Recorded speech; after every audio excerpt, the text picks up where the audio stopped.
नमस्कार। आपके कार्यक्रम आमने सामने में आपका स्वागत है। मैं हूं सुधांशु रंजन। कर्नाटक में पिछले 3 सप्ताह से चल रहा राजनीतिक संकट अब समापन की ओर बढ़ रहा है, बल्कि यूँ कहें कि लगता है कि अब ये संकट समाप्त हो जाएगा, क्योंकि फिर से वहाँ कमल खिल चुका है। लेकिन सिर्फ जो है सरकार बनने से नहीं, जब तक उसको विश्वास मत प्राप्त नहीं हो जाता है तब तक ये दावे के साथ नहीं कहा जा सकता है। लेकिन भारतीय जनता पार्टी को पूरा भरोसा है कि चूंकि विश्वास मत पर जो गिनती हुई उसमें 105 मत इसके पक्ष में थे, यानी भारतीय जनता पार्टी के, यानी सरकार के विरोध में, और केवल 99 मत जो थे वो सरकार के पक्ष में। इसलिए पार्टी का कहना है कि बहुमत उसके साथ है, लेकिन कांग्रेस अभी भी यही कह रही है कि उसके पास बहुमत नहीं है। तो खैर वो तो विश्वास मत जब होगा तो वो पूरी तरह साफ हो जाएगा। लेकिन 3 सप्ताह का संकट लगता है कि अब समाप्त हो रहा है। तो आज हम इसी पर बहस करेंगे कि कर्नाटक में फिर से कमल, और ये जो संकट इतना लंबा चला है इसके जिम्मेदार कौन हैं। और इस बहस में शामिल हैं हमारे साथ भारतीय जनता पार्टी के प्रवक्ता राजीव जेटली हैं, हमारे साथ पूर्व राज्यपाल और केंद्र सरकार में गृह सचिव रहे वे बीपी सिंह हैं, और हमारे साथ विजय कौशिक हैं जो राजनीतिक विश्लेषक हैं। आप तीनों का स्वागत है इस कार्यक्रम में। अभी काफ़ी दिनों से अनिश्चितता का दौर तो चल रहा है, उसका शासन पे भी प्रभाव पड़ता है, और बल्कि यूँ कहें कि 2004 से लगातार हम देख रहे हैं कि 8 मुख्यमंत्री हो गए हैं, स्थिरता बिल्कुल नहीं है। तो कहीं ना कहीं पूरा राज्य जो है, जहां एक तरफ सूखे का दौर है और लोग चाहते हैं कि संकट खत्म हो, एक एक दिन का जो है कि देरी जो है उनको लगता है कि ये बहुत लंबा हो गया है और इससे पूरा राज्य प्रभावित हो रहा है। तो उसमें अब सबकी इच्छा है कि हाँ स्थिरता आए, चाहे जिसके भी नेतृत्व में आए। सबसे पहले राजीव जेटली जी, आपसे हम ये जानना चाहेंगे कि सरकार ठीक है, आप कह रहे हैं कि 105 है अभी भी, हालांकि कांग्रेस का कहना है कि जब 3 विधायकों को विधानसभा अध्यक्ष ने अयोग्य घोषित किया उसके बाद भी 222 की संख्या है, 105 भारतीय जनता पार्टी के पास है, यानी बहुमत आज भी आपके पास नहीं है। बाकी विधायकों पे विधानसभा अध्यक्ष फैसला करेंगे, लेकिन उनका ये कहना है कि अभी भी आप बहुमत में नहीं है, ये अनैतिक जो है सो निर्णय हुआ है सरकार गठन का। सुधांशु जी, कांग्रेस का जो कहना है उसका जवाब मुझे लगता है कांग्रेस के जितने विधायक उन्होंने पहले ही दिया है। कांग्रेस के विधायक कांग्रेस के साथ नहीं है, जेडीएस के विधायक जेडीएस के साथ नहीं है, और कांग्रेस जो बचे खुचे विधायकों के साथ अगर ये बात कहती है कि भारतीय जनता पार्टी के पास बहुमत नहीं दिया, मुझे लगता है उनको पहले ये जानकारी अपने विधायकों से लेनी चाहिए।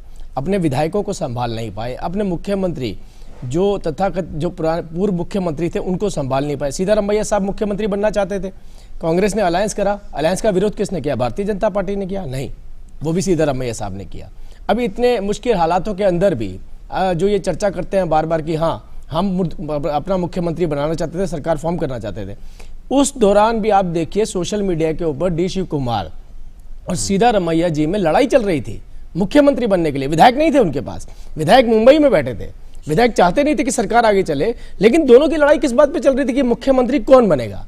और तीसरी तरफ देखिए कुमार स्वामी जी, उनके तो कितने मोटे मोटे आंसू निकले इस बात को लेकर कि देखिए मैं इस तरीके की सरकार नहीं चला सकता हूं, कांग्रेस के साथ गठबंधन करके मुझे नहीं लगता मैं आगे सरकार चलाने में कामयाब रहने वाला हूं। तो आप ये सारी परिस्थितियां देखिए, जो भी हो, कुमारस्वामी की, सिद्धारमैया की जो भी समस्या हो, लेकिन अब लोकतंत्र तो जो है कहते हैं नंबर गेम है। अब दोनों मिल गए, अब वो भी अनैतिक गठबंधन आप कह दें कि चुनाव में एक दूसरे के खिलाफ लड़े, सब कुछ हुआ, लेकिन चूंकि मिल गए बहुमत उनको आ गया। अब उनका आरोप है कि आपने उनके विधायकों को तोड़ा है। देखिए मैं हैरानी होती है मुझे लगता है कोई भी अगर इस बात को सुनेगा, एक गठबंधन बनाया गया, गठबंधन बना नहीं था, उसका विरोध शुरू हो गया।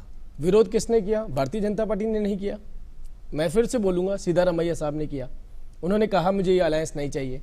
अगर आपकी राजनीतिक पार्टी के जो पूर्व में मुख्यमंत्री रहे, जो आपका सबसे वरिष्ठ नेतृत्व है कर्नाटक का, अगर वही कहता मैं गठबंधन को नहीं चलाना चाहता, और ये बात किसी से छुपी नहीं है कि जो विधायक हैं वो किनके प्रभाव में रहे हैं? सीतारामैया साहब के प्रभाव में रहे हैं, ये बात भी किसी से छुपी नहीं है। विजय कौशिक जी, आप बताइए, जो कह रहे हैं बात सही है कि शुरू से ही ये एसटी कुमारस्वामी कह रहे हैं कि भाई हमारे पास तो शक्ति ही नहीं है, हम तो जबरदस्ती सरकार चला रहे हैं, मुख्यमंत्री बन गए।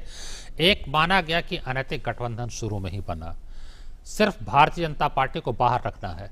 अब जो दल विधक निरोधक कानून है वो विधायकों सांसदों को तो कोई स्वतंत्रता देता नहीं है, पार्टी नेतृत्व को जो है पूरी तानाशाही की शक्ति उसमें आ जाती है।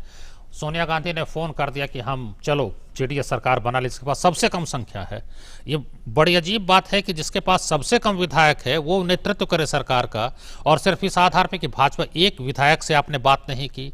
किसी का विचार नहीं लिया गया, उसकी राय नहीं जानी गई और आपने सरकार बनवा दिया। पहले दिन से समस्या चल रही थी और आप अपने संकट के लिए दूसरों को जिम्मेदार बता रहे हैं।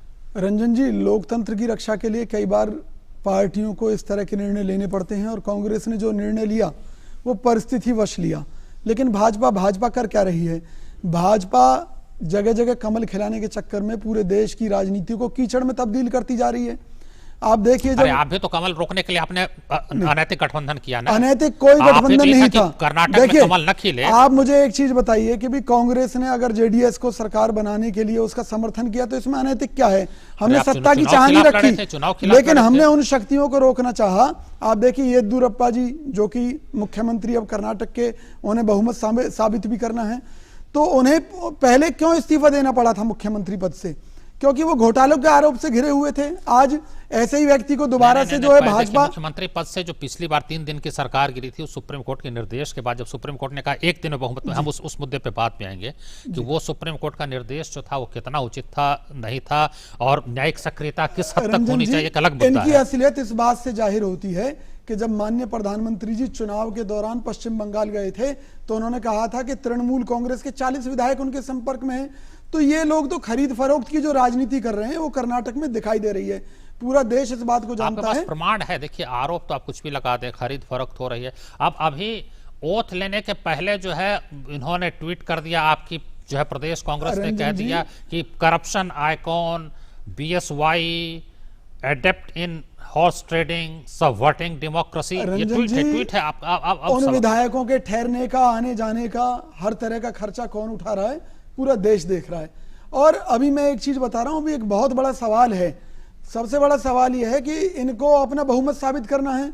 अभी बागी विधायकों के इस्तीफे उनको स्वीकार करने को लेकर स्पीकर का क्या निर्णय रहता है? यही तो बात है कि स्पीकर भी तो पार्टी के एक सदस्य के रूप में काम कर रहे हैं। जब सुप्रीम कोर्ट ने कहा कि विधायक जाके मिलने, जब व्यक्तिगत रूप से मिलके उन्होंने इस्तीफा दे दिया, उसके बाद स्पीकर को इतना समय क्यों लगना चाहिए? देखिए क्यों लगना चाहिए स्पीकर को? नहीं, आप जिस दिन विश्वास मत में सरकार गिरी, उसके बाद ST कुमारस्वामी का बयान आया, अखबारों में भी आया है, sorry mister speaker I kept prolonging. उन्होंने लिखा है कि हमने देर किया, हम चाहते थे कि विश्वास मत और टले, हम जो है विद्रोही विधायकों को साथ कर ले। तो उन्होंने तो स्वीकार कर लिया कि ये जान स्पीकर ने मुख्यमंत्री का साथ दिया है। 6 दिन तक कहीं विश्वास मत पे बहस होती है। और रंजन जी, सुप्रीम कोर्ट ने भी स्पीकर को इस तरह के कोई आदेश नहीं दिए कि कितने दिन में क्या करना है। उन्होंने जो भी निर्णय लिया वो विधि सम्मत लिया। और अगर नंबर गेम के हिसाब से देखा जाए तो इन्हें कोई सरकार बनाने का हक था ही नहीं। देखिए अब सुप्रीम कोर्ट ठीक है, सुप्रीम कोर्ट सुप्रीम है, वो बात सही है, लेकिन वो इनफॉलिबल नहीं है। सुप्रीम कोर्ट ने इसके पहले बहुत सारे राज्य सरकारों में, झारखंड में यहाँ तक निर्देश दिया था कि वीडियो रिकॉर्डिंग होगी। उत्तराखंड में तो स्पीकर को जाने की अनुमति नहीं दी गई। वो भी सवाल है सुप्रीम कोर्ट के ऊपर। तो कांग्रेस को अपनी पार्टी के विधायकों को लेकर व्हिप जारी करने का अधिकार था, जो कि छीन लिया गया। सही मायने में तो सारे अभी तो आप सुप्रीम कोर्ट की तारीफ कर रहे थे, फिर आप नहीं, मैंने कहा कि सुप्रीम कोर्ट ने उनके ऊपर जो सुप्रीम कोर्ट ने कहा कि जो कोई विधायक क्वेश्चन मार्क नहीं खड़ा किया, वो शामिल हो या ना हो। लेकिन देखिए ना, उस निर्णय के खिलाफ कांग्रेस ने याचिका दायर की उनके खिलाफ कि भाई ये जो निर्णय हुआ गलत हुआ। कांग्रेस पार्टी को व्हिप जारी करने का अधिकार है अपने विधायकों के बारे में। सुप्रीम कोर्ट ने कहा मान लिया उसको। देखिए, कानूनी लड़ाई है, उसे कांग्रेस पूरी ईमानदारी से लड़ रही है, लेकिन इतना तय है कि कर्नाटक के अंदर जो हुआ है उससे लोकतंत्र का मजाक उड़ा है और भाजपा की जो तानाशाही है पूरे देश को दिखाई दी है। और न केवल कर्नाटक, ये लोग तो मध्य प्रदेश को लेकर, राजस्थान को लेकर जिस तरह से हाथ धोकर पीछे पड़े हुए हैं। आपने 2 विधायकों को जो वोट लिए वो सही था। देखिए, कोई जबरदस्ती तो किसी से वोट नहीं लिए। नहीं, मुझे ये बताइए ना कि इन परिस्थितियों में जब भाजपा वहां धन बल के जरिए मध्य प्रदेश की सरकार को अस्थिर करने की कोशिश कर रही है, वहां खुद बीजेपी के विधायक बीजेपी से त्रस्त हैं। बीपी सिंह साहब, आप बताएं, इसमें कई संवैधानिक मुद्दे हैं। पहली बात यह है कि राज्यपाल ने 2 बार निर्देश दिया वहां कि आप विश्वास मत जो है करिए और बहुमत दिखाइए, वो उसकी अनदेखी कर दी गई। ये कहा गया कि राज्यपाल ऐसा निर्देश नहीं दे सकते हैं। स्पीकर ने उनकी बात पर ध्यान नहीं दिया। स्पीकर जब खुद विधायक मिले उसके बाद कहा जाता है, इसीलिए लोग कहते भी हैं कि भाई न्यायिक हस्तक्षेप होता भी इसी कारण से, अगर आप उचित फैसला नहीं करेंगे। जब विधायक खुद मिल के कह दिया कि स्वेच्छा से हमने इस्तीफे दिए हैं, उसमें कोई दिक्कत नहीं थी, निर्णय लेना चाहिए था, निर्णय नहीं लिया गया। तो ये संवैधानिक संस्थाओं पर भी सवाल उठता है। और एक और सवाल है कि सुप्रीम कोर्ट इस बार तो उसने काफी संयम दिखाया, लेकिन इसके पहले कई उदाहरण है सुप्रीम कोर्ट ने यहाँ तक कि वीडियो रिकॉर्डिंग करो, स्पीकर को भी बाहर रखो, सब कुछ करके उदाहरण उत्तराखंड में, झारखंड में। आप क्या कहेंगे? देखिए, जो कुछ भी घटा है कर्नाटक में, उससे न कर्नाटक की प्रतिष्ठा बढ़ी है न प्रजातंत्र की प्रतिष्ठा बढ़ी। हुआ ऐसा है कि प्रजातंत्र को चलाने के लिए ये मान के चलना होगा, एक ग्रामर है, एक व्याकरण होता है, उस संविधान और जो कानून है उसके अनुसार चलना चाहिए। हमने क्या किया है कि उसके अनुसार कुछ नॉर्म्स बनाए हैं और कुछ जैसे डिफेक्शन लॉ वगैरह नॉर्म्स को कोडिफाई कर दिया गया। अब कर्नाटक के केस में एक और मुसीबत है। कर्नाटक एक विकसित राज्य है, ये आपका सिलिकॉन वैली है इंडिया का। देश के जीडीपी में सकल घरेलू उत्पाद में 5वां स्थान है, 7.2% योगदान कर्नाटक का है। उससे आगे केवल तमिलनाडु, महाराष्ट्र, गुजरात, उत्तर प्रदेश है। 5वां स्थान। तो ऐसे राज्य में एक जिम्मेदारी और बढ़ जाती है पॉलिटिकल पार्टीज के ऊपर कि वो स्टेबल गवर्नमेंट दें। अगर ये माहौल बना रहा तो फॉरेन डायरेक्ट इन्वेस्टमेंट, जो फाइनेंशियल इंस्टीट्यूशंस आ रहे हैं, ये कोई वहाँ नहीं जाएंगे, एक्सपोर्ट नहीं हो पाएगा। देश का एक्सपोर्ट बहुत डिपेंडेंट है। फॉरेन इंस्टीट्यूशनल इन्वेस्टमेंट और फॉरेन पोर्टफोलियो, ये सारी बातें आ रही हैं। हाँ, कि वो प्रभावित होता है। लेकिन मैं अभी संवैधानिक पर आता हूँ। तो इसको चलाना किसको है? मूल में तो पॉलिटिकल पार्टीज डेमोक्रेसी में होते ही है। एक रेस्टोरेंट होना चाहिए, वो रेस्टोरेंट का अभाव है। रेस्टोरेंट किस में होना चाहिए? सब पर। पॉलिटिकल पार्टीज की मैं बात कर रहा हूँ। एक रेस्टोरेंट होना चाहिए और एक सेंस ऑफ रिस्पॉन्सिबिलिटी होनी चाहिए कि हम ही को डेमोक्रेसी चलाना। इस देश में डेमोक्रेसी बहुत पहले से नहीं है। ये तो कॉन्स्टिट्यूशन का जो था 1935 का एक्ट है कि one of the oldest countries, one of the latest democracies. नहीं, वो तो है ही। लेकिन ये सडनली हजारों साल के बाद, वो आप जो हमारे वैशाली वगैरह की बात छोड़ दें, तो प्रजा जो है था ना, सब्जेक्ट्स कहलाती थी जी। उसको हमने सिटीजन्स बना दिया ओवरनाइट। ये कोई छोटी घटना नहीं है। लोकशाही हो गई, प्रजा नागरिक बन गया। तो वो डेमोक्रेसी ही प्रोटेक्ट कर सकती है। और उसके लिए जो ये सारी संस्थाओं का आप लोगों ने जिक्र किया, बिल्कुल उचित है। Legislature, governor, speaker, chief minister, सब पर आरोप लग रहा है। राज्यपाल पे आरोप लगता है कि पक्षपात कर रहे हैं, स्पीकर पर आरोप लगता है कि पक्षपात। इसीलिए तो कह रहा हूं कि सारे लोग जो हैं वो डेमोक्रेटिक गवर्नेंस का जो ग्रामर है, व्याकरण है, उसको मानना नहीं चाहते। और मानने के लिए नॉर्म्स भी चाहिए और उसके प्रोविजंस को भी चाहिए। इंटरप्रेट तो आप किसी तरह से कर सकते। अब सोचिए, एक राज्य का एमएलए दूसरे राज्य में चला जाएगा, ये क्या बात है? वो अपने कॉन्स्टिट्यूएंसी में जाए। विधायकों पे भरोसा नहीं है ना पार्टी को। अब बंद किया जाता है। अब तो स्थिति यह है कि हर पार्टी अपने विधायकों को कोई रिजॉर्ट पे चली जाती है। ये तो सोचने की बात है। आपने अच्छा किया है, डिबेट रखा है कि हम प्रजातंत्र इस तरीके से नहीं चला सकते। और प्रजातंत्र हमारी वसीयतनामा में नहीं था, राजतंत्र था। लोकशाही तो अब आई है।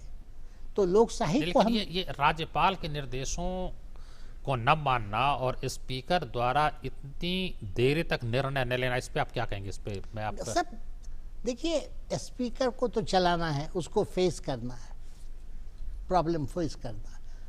पूरे घटनाक्रम में मैं जो देखता हूँ उसमें स्पीकर का जो काम है ना, वो सबसे डिफिकल्ट था और बड़ी शालीनता से उस व्यक्ति ने चलाई है, डिले किया है। इतने प्रेशर भी आया है अपनी पार्टी से भी, विधायकों से भी, राज्यपाल से भी। अब राज्यपाल का जैसे सेशन है कि मैसेज देना है असेंबली को, he is a part of the assembly, वो असेंबली का हिस्सा है। Governor and 2 houses of legislature constitute the legislature, तो उनका हक है। लेकिन कब देना चाहिए, उसका इतिहास देखें ना। ऐसी तो बात हुई नहीं कि कोलिशन गवर्नमेंट पहली बार बनी है। जी। तो अब जो आपने कहा कि हाँ हम कहीं और रिजॉर्ट एक राज्य से दूसरे राज्य में ले जाएंगे, अरे तो उसको पार्टी को कहिए कि तुम अपने जाओ कॉन्स्टिट्यूंसी में काम करो, नहीं आना है नहीं आओ, ये दूसरी बात है। जी। लेकिन ये सारी जो घटना घटी है उससे मुझे बहुत दुख हुआ है, और मैं किसी को ये नहीं कह रहा हूं कि कोई गलत है कोई सही है। सब लोग अगर गलत हो जिम्मेदार मानते हैं। अगर सब लोग गलत हो जाएंगे जी, तो डेमोक्रेसी कैसे चलेगी? ये राजीव जी आप कुछ टिप्पणी करना चाहेंगे, क्योंकि एक बड़ी पार्टी के रूप में एक जिम्मेदारी ज़्यादा बनती है, केंद्र में भी आपकी सरकार है, इतने राज्यों में भी आपकी सरकार है, तो एक संदेश जनता के बीच ये जाना चाहिए कि हाँ लोकतंत्र की रक्षा के लिए जो है सो आप प्रतिबद्ध हैं। देखिए, लोकतंत्र जनता से बनता है, प्रजातंत्र आपने बात बड़ी अच्छी बोली, प्रजा का तंत्र है ये। प्रजा क्या चाहती है? प्रजा चाहती है एक स्टेबल सरकार, एक मजबूत सरकार, एक सरकार जो डिलीवर कर सके। प्रजा इस बात के लिए वोट नहीं करती है कि आप इस राजनीतिक पार्टी को बाहर रखने के लिए किसी भी हद तक गिर जाएं। प्रजा ये नहीं कहती है। देखिए, आप कर्नाटका की जब हम जिक्र कर रहे हैं तो कर्नाटका के अंदर ये बात नहीं आई थी कि कर्नाटका में सरकार बनाई जाए। कर्नाटका की दोनों ही राजनीतिक पार्टियां इस बात के पक्ष में नहीं थी कि हम अलायंस करके सरकार बनाएं, लेकिन किसने कहा सरकार बनाने के लिए? केंद्र में बैठे राहुल गांधी जी ने। उन्होंने कहा भारतीय जनता पार्टी को बाहर रखना है, इसके लिए हम किसी भी स्तर पर समझौता कर सकते हैं। तो प्रजा कहाँ गई फिर? प्रजा तो कह रही थी हमें सरकार चाहिए। आज जो स्थिति है, यही तो लोकतंत्र तो यही कहा जाता है ना कि वो सिमट गया है केवल चुनाव में, संख्या में। अब तो हर पार्टी कोशिश में, कोई पार्टी तो ये कहने को तैयार नहीं कि हम सरकार नहीं बनाएंगे, हमारे पास संख्या नहीं है। हर पार्टी जोड़ तोड़ में लगी हुई है। ये कोई पार्टी दावा कर सकती है कि हमने हाँ कोई जोड़ तोड़ नहीं किया, हमारे पास कम है, हम नहीं बहुत हमने देखिए, हमने भी सरकारें बनाई। हम बार बार हमारे ऊपर उंगली उठती है कि हम आपने जम्मू कश्मीर में पीडीपी के साथ गठबंधन किया, आपकी विचारधारा विपरीत थी। हम एक मजबूत सरकार देना चाहते थे, दूसरा विकल्प वहां पर कोई मौजूद नहीं था सरकार का। लेकिन यहाँ पर इशू दूसरा था। वहां पर यही बात तो कांग्रेस और जनता दल सेकुलर मैंने ये बात दोनों पार्टियां कह रही हैं। यही बात मैं आपसे, जब विकल्पहीनता की स्थिति में हम साथ आए। कर्नाटका के संदर्भ में जब ये बात कह रहा हूं, तो आप ये देखिए, कर्नाटका के संदर्भ में केवल एक व्यक्ति ऐसा था जो कर्नाटका में सरकार इसलिए बनाना चाहता था कि भारतीय जनता पार्टी वहां से बाहर रखी जा सके, जिसको सबसे ज्यादा सीटें मिली थी उसको बाहर रखा जा सके। और वो व्यक्ति कौन थे? वो राहुल गांधी जी थे। राहुल गांधी जी के अलावा बताइए कोई भी कांग्रेस में चाहता था कि कर्नाटका के अंदर सरकार बनाई जाए? नहीं चाहते थे। इनके अपने मुख्यमंत्री नहीं चाहते थे कि वहां सरकार बने, अपने सीनियर लीडरशिप नहीं चाहती थी इनकी सरकार बने। खैर उन्होंने पार्टी नेतृत्व को मान लिया ना, चाहे अंदर से तो हर आदमी चाहता है मैं ही बन जाऊं। ये तो आज कोई महात्मा गांधी और जयप्रकाश नारायण तो है नहीं जिसको पद नहीं चाहिए। हर आदमी चाहता है कि मुझे ही हर पद मिल जाना चाहिए। अब मिल भी गया उनको, सरकार भी बन गई। विधायक किसके? भारतीय जनता पार्टी के थे नहीं, विधायक भी कांग्रेस के। अच्छा, कांग्रेस के छोड़िए, जेडीएस के भी, जेडीएस के छोड़िए, इंडिपेंडेंट भी। अगर आप तीनों की आप कहते हैं, बार बार इल्जाम लगाते हैं भारतीय जनता पार्टी की वजह से हमारे विधायक चले गए। ये बताइए कौशिक जी, ये बात तो सही है कि जो रिपोर्ट आ रही है उसमें सिद्धारमैया ने इस गठबंधन को दिल से स्वीकार, आज तक उन्होंने मुख्यमंत्री का जो आवास है उसको भी खाली नहीं किया। यानी कहीं ना कहीं उनके दिल में यह बात बैठी हुई थी कि इनके हटते ही फिर मैं मुख्यमंत्री बन जाऊंगा, एक डील हो जाएगा।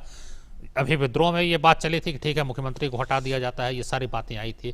तो इसका मतलब है कि भाई कांग्रेस के अंदर ही उहापोह था। उन्होंने जो पूर्व मुख्यमंत्री हैं या उस पार्टी ने एसटी कुमारस्वामी को स्वीकार नहीं किया था।